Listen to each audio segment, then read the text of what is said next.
Video ini kalian lihat sendiri teman-teman.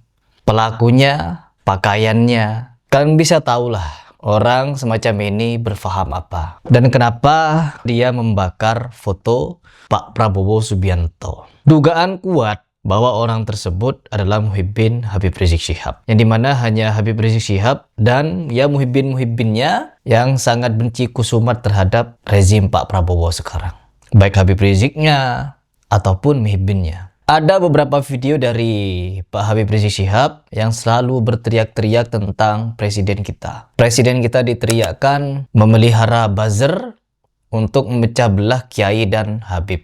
Presiden dan timnya membiayai. Tuh, perhatikan teman-teman. Presiden dan timnya membayar dan membiayai. Membiayai apa yang dia maksud? Buzzer katanya. Dan buzzernya bukan main-main katanya teman-teman. Tapi buzzernya dibiayai untuk memecah belah Islam dan memfitnah Habib dan Kiai. Kita lihat. Saudara, para buzzer. Buzzer ini pendengung. Bayar buzzer. Para buzzer yang jumlahnya ribuan tadi, saudara, digaji tiap bulan untuk mencaci maki habaib, mencaci maki ulama, mengadu domba kiai dengan habib, saudara, mengadu domba para santri, merusak Islam. Apa ini bukan tuduhan yang serius kepada presiden? Yang dimana presiden kita dituduh oleh Rizik Syihab ingin merusak Islam, mengadu domba, mencaci maki Habib dan Kiai. Apa ini? Sedangkan pada Pilpres kemarin, Pilpres kemarin itu yang dilakukan oleh Pak Prabowo Subianto juga merapat pada Kiai. Bahkan ada Gus di sana, ada Gus Miftah. Ada Gus Miftah juga yang menjadi tim sukses dari Pak Prabowo Subianto. Ada Habib Lutfi juga. Lalu bagaimana mungkin memecah belah dan merusak Islam di dalam dan merusak Habib? Ini murni hanya ketegangan secara pribadi antara Rizik Syihab dengan Pak Dudung yang selama ini bergulir sudah lebih dari 5 tahun ini. Kabarnya kasus perseteruan antara Rizik Syihab dengan kepala staf kepresidenan yaitu Pak Dudung akan terus digulirkan sampai pada ujung-ujungnya perang. Ya, siap perang, siapapun tidak akan takut, kami akan lawan, katanya begitu. Jangan jadi pejabat petentang-petenteng, saya jenderal. Kenapa kalau kau jenderal? Kenapa? Kau pikir saya takut? Gak takut ya Bahar Smith ya. Enggak, kami nggak mundur, kami nggak takut, siapapun akan kami lawan. Dan tak berhenti sampai di situ. Presiden kita juga dituduh rasis sama dia. Yang dimana katanya Pak Presiden Subianto ini telah mengeluarkan kalimat-kalimat yang rasis. Mau apa tuh protes-protes Indonesia gelap? Kabur aja sono ke Yaman. Kalau Bapak Presiden terus mengulangi, terus ingin menjadikan orang-orang Yaman sebagai musuh, ya kami siap saja Pak. Enggak, kami nggak mundur, kami nggak takut, siapapun akan kami lawan. Yang menyebarluaskan sikap rasis, fasis, benci dengan kesukuan, kurang ajar. Padahal kalau kita mendengar pidato Pak Prabowo Subianto secara utuh, terkhusus di bagian pergi sana ke Yaman, kalimatnya tidak seperti itu. Kabarnya ada yang ingin pergi ke luar negeri, ada yang mau pergi ke Yaman. Nah, kalimat tersebut sontak menjadi tertawaan oleh audiens. Karena audiens tahu kalimat itu mungkin ditujukan kepada orang yang selama ini berseteru dengan kepala staf kepresidenan, Pak Dudung. Jadi sangat wajar orang-orang langsung mengarahkan kalimat itu kepada Rizik Syihab. Dan Rizik Syihab menganggapnya adalah sesuatu yang rasis. Padahal Pak Prabowo Subianto tidak merendahkan Yaman, tidak menjelek-jelekan Yaman, tidak menghina Yaman, tidak mencaci maki Yaman, tapi dituduh rasis. Sedangkan para Ba'alawi yang rasisnya terang-terangan, orang yang menikahi Syarifah, mereka akan mati kafir dan lain sebagainya. Menikahi Syarifah yang darahnya bersambung dengan Nabi Muhammad SAW sampai hari kiamat ibadahnya ditolak Allah Subhanahu wa taala kecuali bisa mengembalikan keperawanan Syarifah. Itu tidak dikatakan sebagai rasis. Bahasa Indonesia harus berterima kasih kepada Ba'alawi. Itu tidak dikatakan rasis. Wajah kita katanya. Ini muka-muka impor. Kalian mata belok, hidung pesek, pipi tembem, persis celengan semar. Muka impor. Kalau lo kan muka lokal. Hidung pesek, pipi tembem. Mata belok. Persis kayak celengan semar. Itu tidak dituduh rasis. Karena yang mengucapkan pakai jubah. pakai sorban, pakai imamah, pegang tasbih, pegang mikrofon, ceramah di atas panggung. Karena yang mengatakan orang seperti itu jadi tidak dituduh rasis. Kalau Pak Prabowo Subianto tidak merendahkan Yaman, hanya mengizinkan, katanya ada yang ingin pergi ke Yaman, pergi sana ke Yaman. Nah, tidak ada kalimat rasis sedikit pun bahwa Yaman itu begini, Yaman begitu. Tapi mereka merasa tersinggung, teman-teman. Ya, kalian kan menghina presiden goblok dan lain sebagainya. Kalimat-kalimat doa-doa buruk kepada warga. Maka bikin susah hidupnya, seretkan rezekinya, jangan berkahi nafkahnya, jangan sembuhkan penyakitnya, biar dapat penyakit yang belum ada obatnya, biar susah jalan hidupnya, biar dipecat dari tempat kerjaannya, biar ditinggal lari bininya, biar lakinya kawin lagi, biar anak-anaknya ngelawan sama dia, biar hidupnya tidak bahagia, nggak dapat anak keturunan yang solihin dan solehat, hidupnya hancur-hancuran, nggak ada berkah, susah tiap hari, sedih tiap hari, gundah gulana tiap hari. Itu kalian anggap benar. Sampai-sampai saya menganggapnya, sedugaan saya, anak tadi yang bakar foto Prabowo itu adalah Muhyiddin Habib Rizik. Kalau mengatakan Muhyiddinnya Habib Lutfi bin Yahya, enggak. Lutfi bin Yahya dan Miftah itu satu kubu dulu. Tim suksesnya Pak Prabowo Subianto. Bagaimana mungkin jadi Muhyiddinnya Habib Lutfi? Jelas Muhyiddinnya Pak Prabowo. Kenapa? Di seberang jembatan. Ya, jadi kurang bukti apa lagi bahwa yang selama ini koar-koar, teriak-teriak, kami dihina, kami dicaci maki. Kalian yang menghina, kalian yang mencaci maki. Mereka rasis, bukan mereka yang rasis tapi kalian.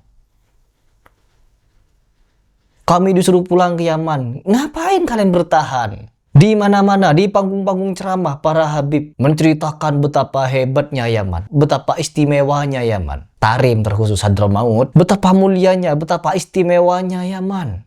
Tapi kalian ogah pulang. Kami ingin mendidik bangsa. Mendidik apa? Mendidik di kuburan. Doa-doa di kuburan, zikir-zikir di kuburan, baca Quran di kuburan.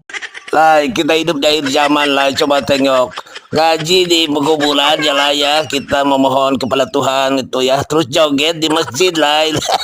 Cari masjid ini untuk joget lah. Tengok lah. Mantap ajaran Habib ini lah. Tuh lah.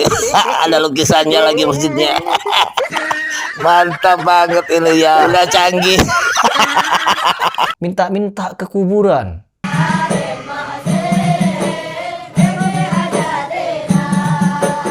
Di masjid, joget-joget. Masang gambar di masjid.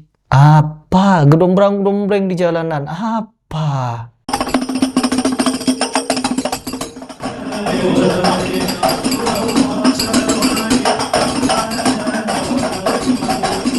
Apa itu?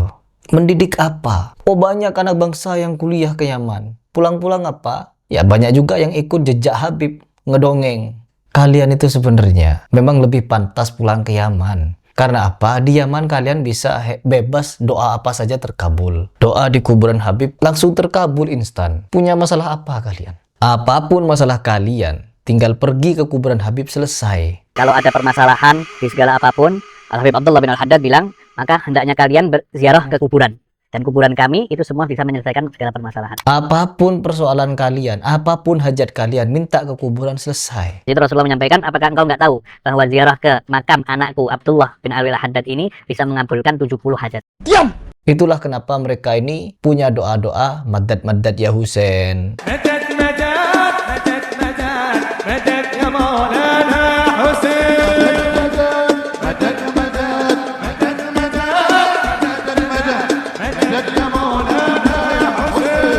Ikdi hajatina ya Habib Muhsin dan lain sebagainya. Ya bin Muhsin ikdi hajatina. Uang kertas merah yang halus-halus. Bil fulus kertas merah yang halus-halus. Sama semuanya doa menuju pada Habib. Kenapa begitu ajarannya Habib? Kenapa begitu ajarannya?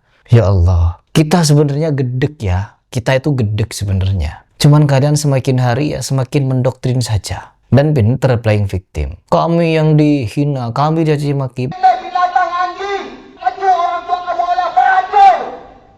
Bapak ibu kalian anjing. Sampah. Padahal kalian hobi sekali mencaci maki, mengkafirkan orang. Orang yang sudah tidak percaya sama habaib itu kafir hukumnya. Biar tahu kamu. Orang yang tidak percaya pada Habib kafir. Kalian ikut Al-Quran, tidak ikut Habib sesat. Ente ngikuti Al-Quran tapi nggak ngikuti habaib.